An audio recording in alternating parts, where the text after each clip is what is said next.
So it's not about the technology, it's about the experience you're creating. And if you chase the experience, then what you're applying now is the relevant technology that brings the best delivered experience for the cost, the infrastructure, the support, the cost of ownership, and all the rest of it, the ongoing, evolution of the technology. Welcome to Embracing Digital Transformation, where we explore how people, process, policy, and technology drive effective change. This is Dr. Darren, Chief Enterprise Architect, Educator, Author, and most importantly, your host.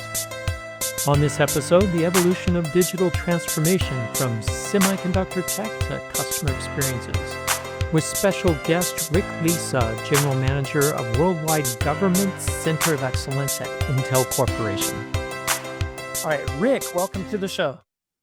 Thanks, Darren. Always great to be with you on the show. Hey, Rick, you've been a listener of the show for a long time, but we've done something interesting. Everyone knows that listens on my show that I only have superheroes on my show, and every superhero has a background story. So what's your origin story, Rick? Well, origins, I was actually, if you go back a little bit, all the way, right? My father was a former Naval Academy graduate and went on to Rutgers Law School and then Harvard Law School when he got out of the service after flying jets, et cetera. So I was raised in a rather disciplined, focused area. And it's amazing that I've gotten this far without somehow re-embodying that in everything that I do day in, day out. So I'm going to depend on you to help keep me focused. But I've been in the semiconductor industry and or the computing industry now for 45 years. I've been with every major semiconductor brand there is. I've worked for Motorola Semiconductor, Fairchild Semiconductor, AMD, Intel, and through my associations, been the privilege of calling on at least 750 of the Fortune 1000 in my career. So I've seen every industry, I've seen every walk of life there is in technology, so to speak. And I've had the benefit of applying the cool technology from all these companies and helping my customers solve problems. So I've also dealt with channels and VARs and integrators and OEMs and software across the entire value chain. So for me, figuring out how to apply all this various capability that I've been able to collect over the decades, and now helping our customers and our partners bring better capabilities and software and services and solutions to the needs of the market is really where I find the passion. And rooting back to my dad's origins, I'm ending my career calling on the government and on the public sector, and taking all the passion he had for the service, and now somehow bringing that back to bear on what we'll do going forward here. Well, what an incredible career. In fact, it reminds me when you were talking about that, the first thing that popped in my head was the Chips War book, right? Because you touched every single company that was described in that book. So you've seen it all. And are you seeing, today we want to talk about digital transformation, of course, but are you seeing a change in digital transformation now than what you have seen over the last 45 years of your career? And if you're seeing it now, what's so different about now than like in the 90s, right? When the internet just blew up. Yeah, I think, if you trace all the way back, to your point, I mean, I've had the opportunity over my career to sell every processing architecture there is. I've sold 68,000, I've sold PowerPC, I've sold ARM, I've sold MIPS, Amazing. I've sold, Intel's version of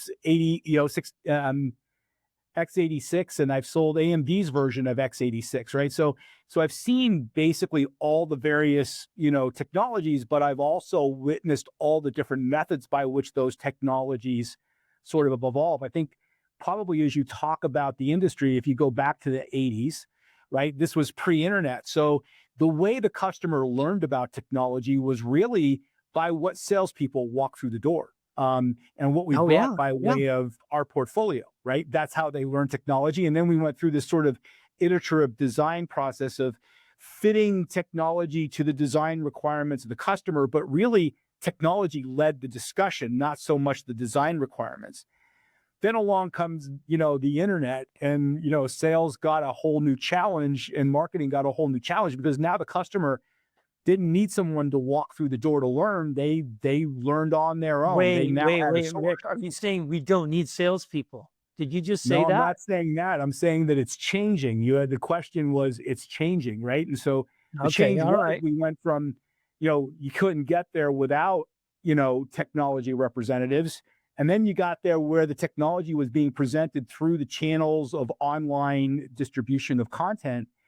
And I think it forced, as you come through the 2000s, where we were still in the widgetry of what we were building, into the 2010s and the Internet of Things, and we started changing the dynamic of what it meant to apply technologies to the problems of the customer. Where it is today is it really isn't about the technology. I don't think the customers care as much about what the specific technologies are, but how the technologies can advantage what they're trying to do. And I think the Well, more it's recent, wait, just a second on that. Does that mean that a lot of these chip manufacturers, it's completely commoditized now, where there's an expectation for a certain feature set and certain, what's the right word, performance or whatever it is, that's just expected. So if you're in a highly commoditized marketplace, then doesn't that just drive prices, and now you're just fighting on price? no, not really, because I think, what happens is, the function is probably commoditized, but how the technology is put together is really not as commoditized as it might appear. So when you look at, like, for example, a processor technology, a company like Intel implements certain features in their products that make certain applications behave differently. And then the really valuable element of it, and this has been true since the early 80s, is that it really comes down to the tools.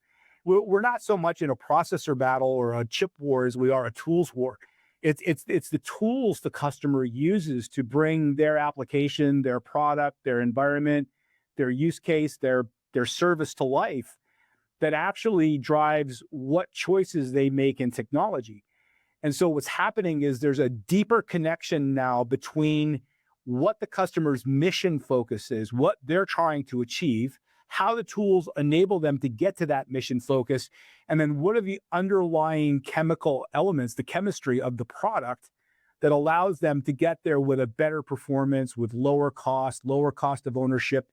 And I think a more important thing is around future enabling. I mean, I think probably the biggest issue customers are concerned about is when they bet on technology and technology changes, and it evolves, which it does. It's the natural march of Right. Moore's law, and transistor capability drives more features into products. The more features that you drive into the products, the more capabilities you have.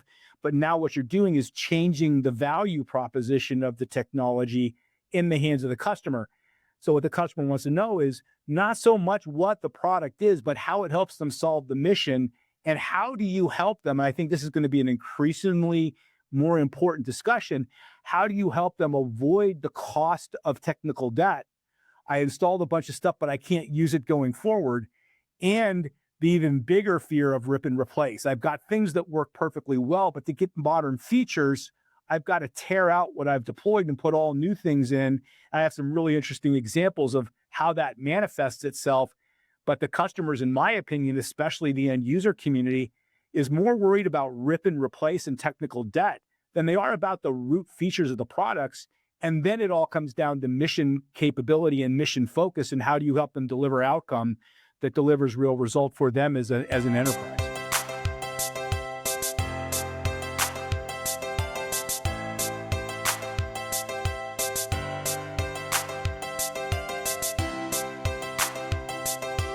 So that's really interesting, because when you were talking about that, I thought there's other industries that have gone through the same sort of thing. And the differentiation, as you said, comes through how I can leverage this commoditized tool to get my work done more effectively. And whoever can present that in the most valuable way gives me I'll have loyalty to. So, Yeah, and the thing that brought to my mind was um, the difference between screws and nails. And if you ever go to in the summertime, Lowe's or Home Depot in the summertime, they have woodworking with fathers and sons and fathers and daughters, and brought to you by the screw companies, not right. the nail companies, right? Because they're trying to teach the next generation, even though screws and nails essentially do the same thing. A carpenter is going to completely disagree with me on that, but they essentially do the same thing. They bind two things together. We see the same thing in silicon as well today, right? You were saying they all do compute, Right. but it's all the tools that you put with it that make the difference. Yeah, and what I would say is, in some cases, we get so focused on the hammer, the screw, or the nail that we forget that what we're really trying to do is build furniture. And I think, the thing is that our customers are looking for us to not just talk about the hammer or come up with how the hammer drives a nail or how the screwdriver drives a screw, but tell me how what these things do help me deliver value back to my organization so that I get ROI on the acquisition of technology.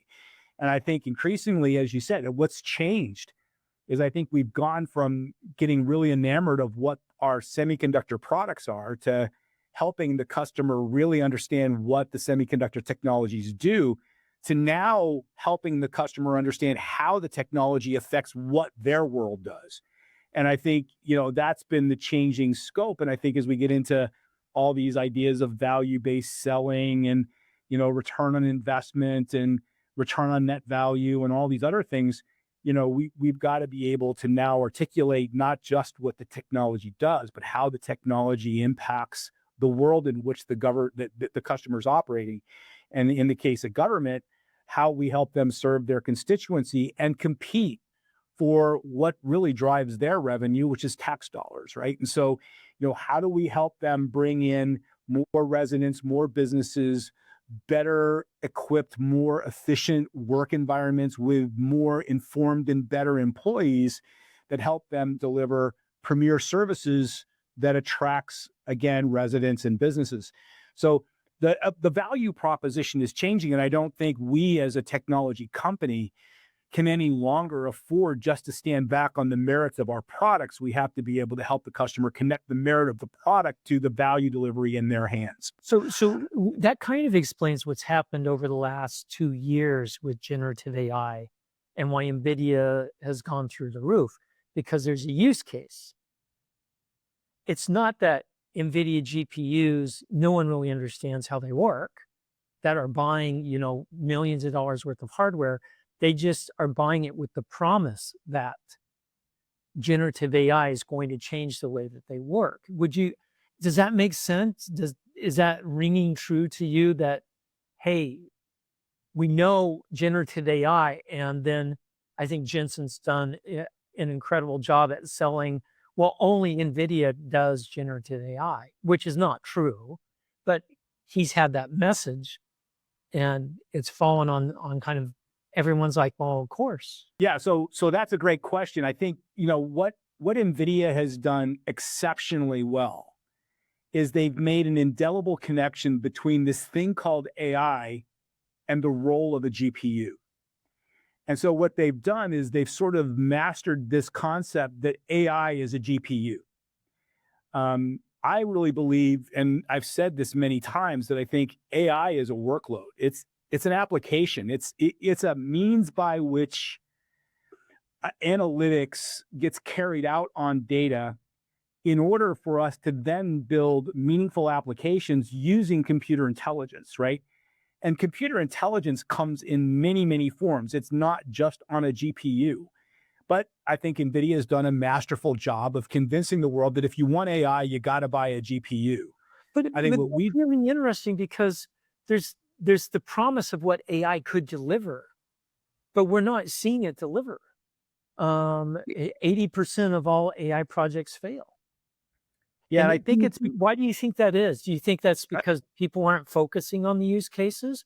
That they're just it's a shiny new technology? Is that what the problem is? again, I think we've turned AI into a technology, not a workload. I think if you shift the thinking to AI as a workload, now what you're looking at, what does it take to get the workload executed? And how do I deliver from the workload the service, right? I think we've got to refocus the value on the service to be extracted from AI.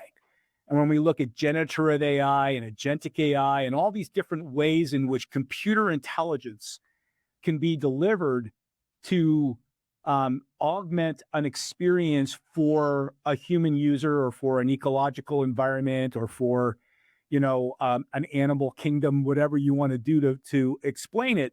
We're trying to deliver a better result. So I come back to sort of Intel's message of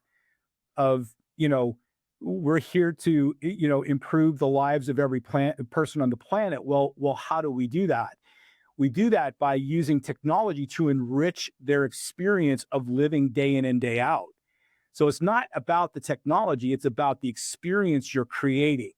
And if you chase the experience, then what you're applying now is the relevant technology that brings the best delivered experience for the cost, the infrastructure, the support, the cost of ownership, and all the rest of it, the ongoing evolution of the technology. So I think NVIDIA is brilliant. And by the way, I would liken NVIDIA to Mount Everest. You know, by it's a magnificent edifice, and it's amazing in its view and its context and what it represents as a bedrock of amazing territory, right? That's NVIDIA. But you can't live on Everest. You can ascend it and you can come back down, and there's base camps that enable it, but there's no thriving ecosystem that lives on Everest.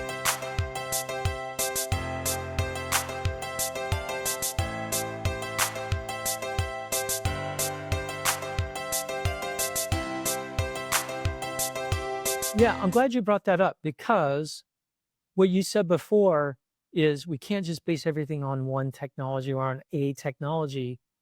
You need a whole ecosystem to You do. support these, just like with, building things on Saturday morning with your kids or grandkids. It's, I'm only providing screws, but I need wood and I need instructors and I need a place to do it, I need glue.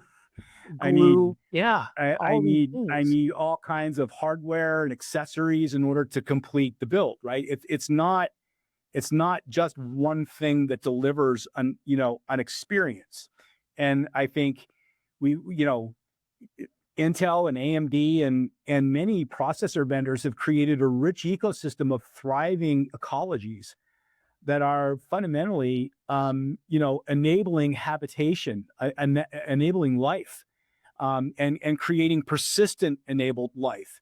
We've got to combine the best of what every technology company brings in order to put holistic solutions together that when addressing the need of the user, of the experience to be delivered, we're actually creating compelling value, not for us as technology vendors per se, but for the users and the target audiences for what those users are trying to deliver.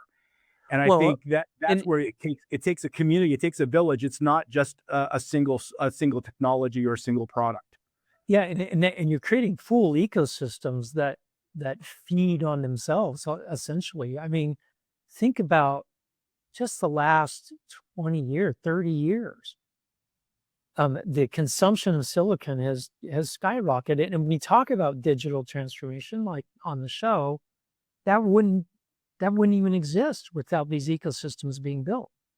No, it's really funny. I went off and I think digital transformation is probably one of the most overused terms in the world today. In fact, it's Absolutely. used so much that I think it starts losing its meaning, right? And so let's really talk about what digital and transformation means. I mean, we have to come back to the basic understanding.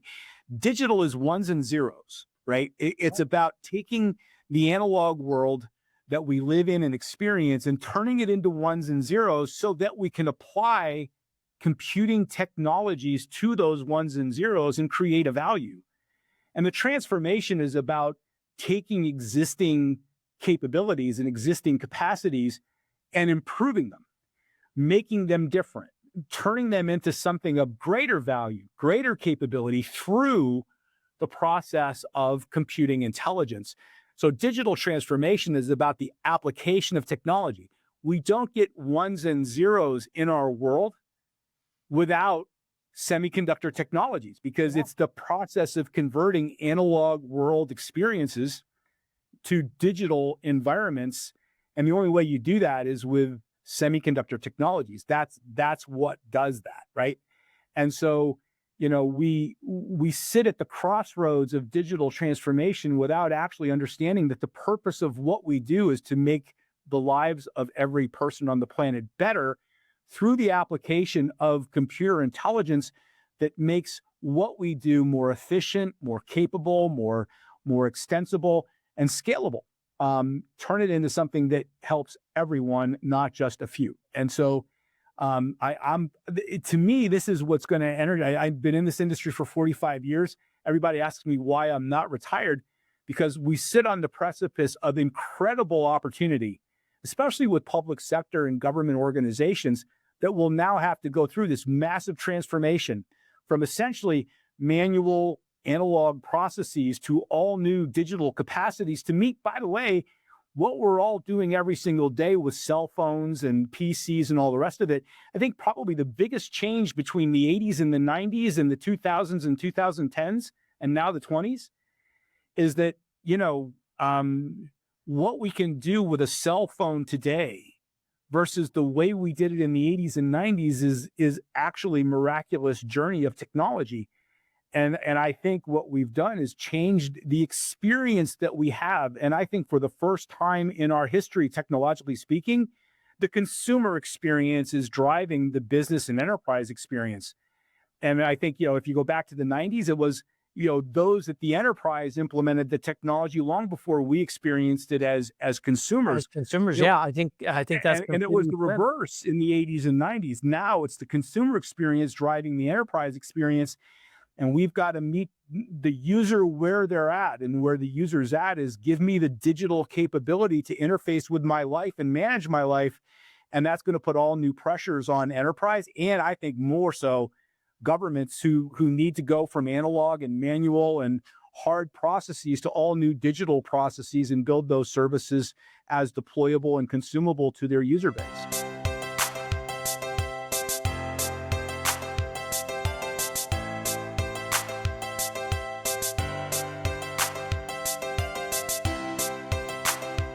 So if I'm in government right now, what step do I take to move forward with this digital transformation? Because there's so much to look at. I don't know, and I just spent $5 million on an AI cluster, and I haven't gotten results out of there. And Results did out I of it. did I put the money in the wrong place?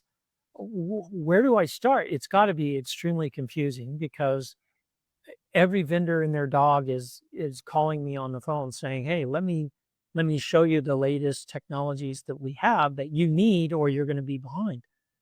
How do I sort through all that? Right? I mean, Well, I think, by the way, you're very accurate. I think what most decision makers experience today is, and I'll use our friends in the cloud environment as an example.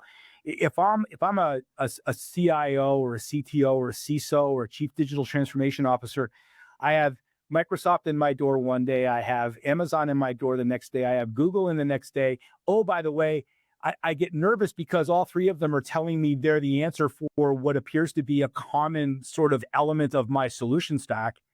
But then guess what? I got Cumulocity and I got Terramark and I got, dozens of other cloud companies and their tools telling me they're my answer. I think what we've got to do is start mapping these technologies into, as you've been working with the the digital transformation architecture and with Open Group and the enterprise architecture discussion that we've been having with many customers, is we've got to start building a roadmap of technology in a way in which it can be consumed and then delivered to the needs of the customer, again, back to that main theme, but doing it in a planned roadmap type of environment where we can help them actually place the value of all these different technologies into a holistic view of technology as applied to the enterprise requirements of the given business, whether it be a public sector government or agency, or whether an educational institution, or whether, a Fortune 1000 company. I think we've got to be able to help them see how technology gets mapped to a purpose, and then help them understand the values that all the different vendors bring, and how those values manifest themselves in something that's meaningful to them as a consumer. But can I do that at the speed? Because you were saying consumers are now driving technology adoption, and we see this with TikTok, we see this with like Teams and Zoom and things like that. Those really started not. I mean, they were touching an enterprise for a long time, but not real pure adoption until the consumers adopted it, and then it was like, wow, I can do Wildfire. more work at home than I can in the office. Same thing with generative AI. Big companies are stuck in their generative AI policies. I don't know what to do. I'm paralyzed. So people just go home and do the work at home and then bring it back to work, of which I am not guilty of that. Never. And I know you've never done that, nor Rick. me, nor me, right? Again, I think what it comes down to, and I see this in operation every single day. We have an opportunity to help mentor and coach the process by which technology gets applied to these problems. I think if we stop trying to sell for a minute and listen to the needs of the consumer, whether it be the end consumer of a service, or whether it's those deploying the service, I think what we do is we put ourselves in the moment of the work to be done, the service to be deployed, the capability to be enabled. And then we start working to articulate how technologies come together. I don't think the question is what people want to do. I think the question is, how do I do How? it? And I think we've got to get into the how. And I think, at least what I've been able to experience, especially with many different customers that I've worked with so far, is that it's possible to take the construct of what a consumer experiences on the point of delivery, and map that functionality back into the enterprise architecture that makes the connection of the consumer behavior with the enterprise capability, and put those two things together. We're seeing it in part in enterprise. I think there's more work to do there. I think we're seeing it less so in the public sector. There's more opportunity to inform that. But I think when we start looking at these platforms like TikTok and others, they just make it simple to be able to record, transcribe, take away, and communicate. We've got to bring that simplicity to every service that's being deployed, and do that through the use of technology. And I think that's what's going to take all these sort of AI, implementations that in their early stages were rooted in these sort of disparate technologies that people sort of cobbled together to make something happen, to more integrated answers built from a purposeful approach to technology orchestration, as opposed to it being something that's a bespoke sort of deployment of pieces and parts to get to a holistic answer. So that I love that holistic answer, because that tells me that I'll have a job for a while because I'm an enterprise architect. And having Yes. that view, right? And I love how you pulled that all together, because I do see a lot of point solutions out there. And I think that's one of the reasons why 80% of Gen AI and AI projects fail, is because they stand up a shiny object and it does disco dancing cats. And then you're like, wow, that's a cool disco dancing cat. What does that have to do with processing DMV records at the Department of Motor Vehicles? Absolutely nothing.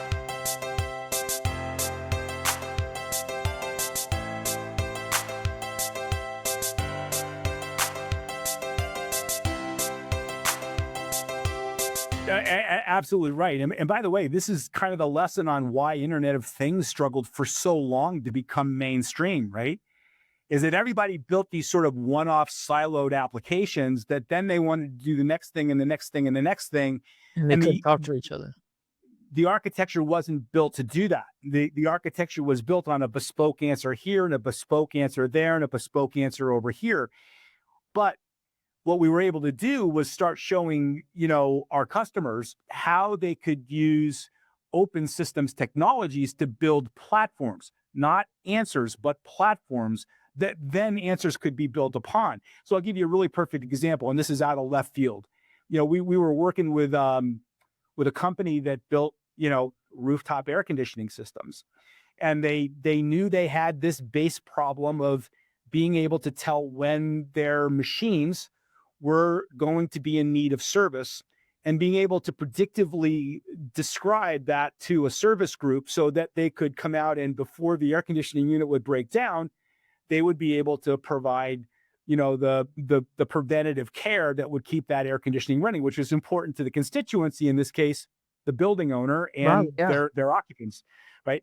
And these weren't like your standard house air conditioning. These were rooftop air conditioning systems deployed to major, commercial enterprise environments, right? Millions and millions of them worldwide that were disconnected assets until they failed. Well, what we were able to do was show them how we could, without them having to redesign the air conditioning unit, connect technology to that unit to extract data and put that into a place where the data could now be analyzed to start doing preventative, predictive, and prescriptive maintenance analytics on that appliance.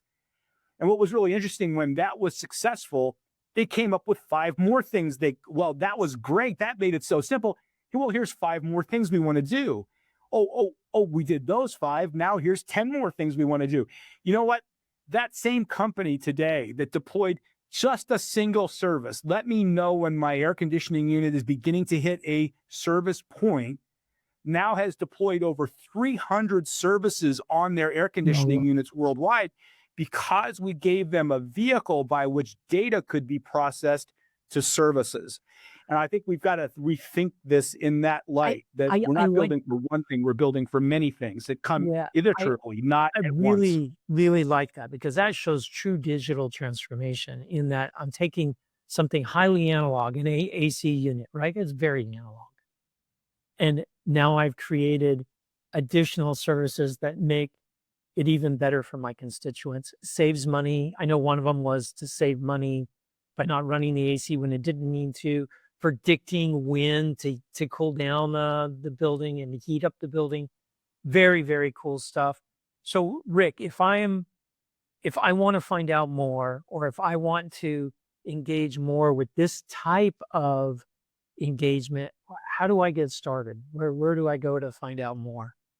And I'm going to be a little bit self-serving here, vis-a-vis the company I work for today, Well, right? that's your Intel. job, right? Yeah. And so, I think, look, um, Intel has a very valuable position in the ecosystem, notwithstanding all the things that NVIDIA does and AMD. These are great companies with great products that do great things.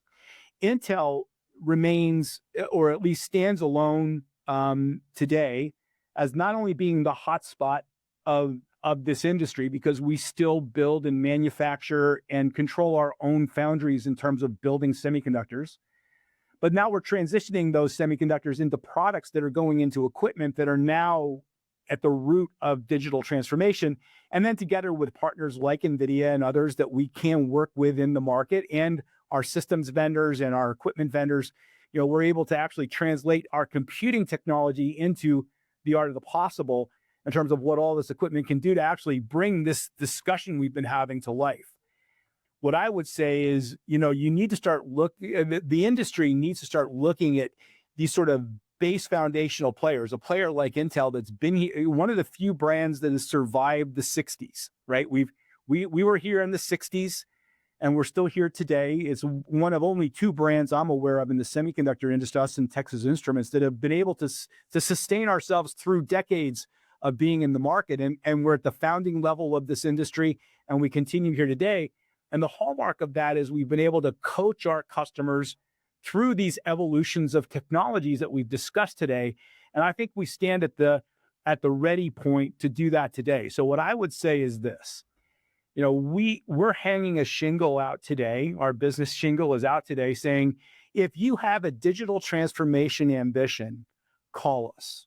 We will help you connect to the industry. We'll help you connect to these concepts of enterprise architecture, of building use case and service capabilities, building, digital, data operationalization capabilities, actually helping you sort the technology, field into meaningful constructions that fit your business.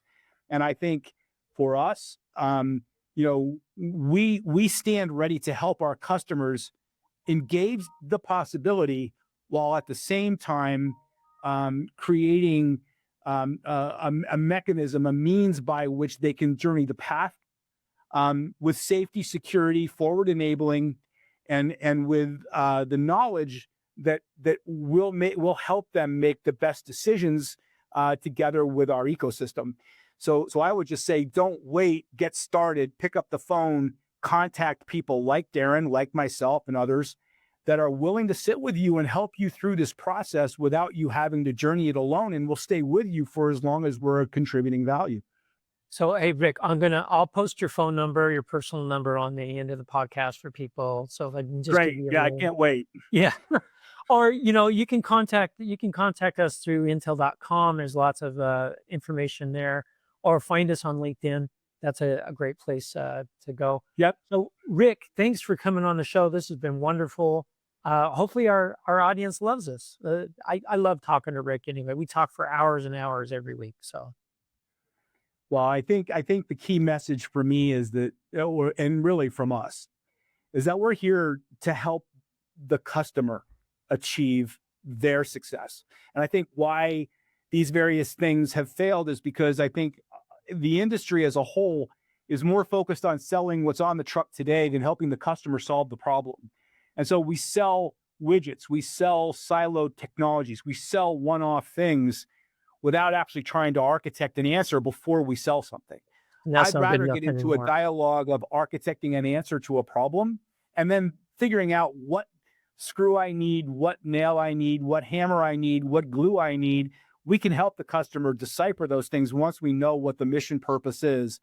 I want to get into those mission discussions and those enterprise architecture discussions wherein we can help the customer move forward. And I think that's that change of what's happened over these 45 years, where it's a completely different dynamic now. And yet this new dynamic, my opinion, is it's a once in a lifetime career opportunity for not only our customers, but for us as technology vendors to really change the way we work together in deploying critical services to our constituencies. Hey, Rick, thanks again for coming on the show. Awesome, Darren. I appreciate the invite. Really appreciate the time. Thank you. Thanks for listening to Embracing Digital Transformation. If you enjoyed today's conversation, give us 5 stars on your favorite podcasting app or on YouTube. It really helps others discover the show. If you want to go deeper, join our exclusive community at patreon.com/embracingdigital, where we share bonus content and you can always connect with other change makers like yourself. You can always find more resources at embracingdigital.org. Until next time, keep embracing the digital transformation.